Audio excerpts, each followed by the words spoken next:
This week the NASDAQ has risen in value, and we can see the week started with a gap where the price opened here and the close price of the previous week was here. So this was the gap that has been closed immediately on a Monday, and this is a pretty strong bullish candle, a bullish engulfing candle which engulfs previous several candles, and after that the price continued to rise in value. We can see that clearly here on the chart, and the weekly time frame also shows us it is a strong bullish candle, which means a strong bullish momentum currently active on the market.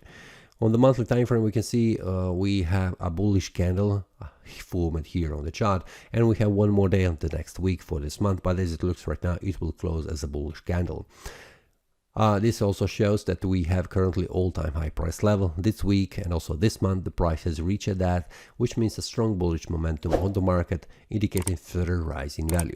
So for now, for the NASDAQ, I'm expecting that the price will try to move further up, rising to the next price levels. These levels will be updated next week much more clearly to see which levels are in front of us and what we can expect, especially on the daily time frame and the 4-hour time frame, to show much more clearly where the price is heading and also what are the next levels where the price could stop. But for now, we can see this strong bullish momentum is still active, since starting of the April, the price is rising in value, reaching higher price levels, and it's not stopping. So it is showing us that the bulls are running here on the market, expecting higher price levels. So this is also the next one, target for the next week.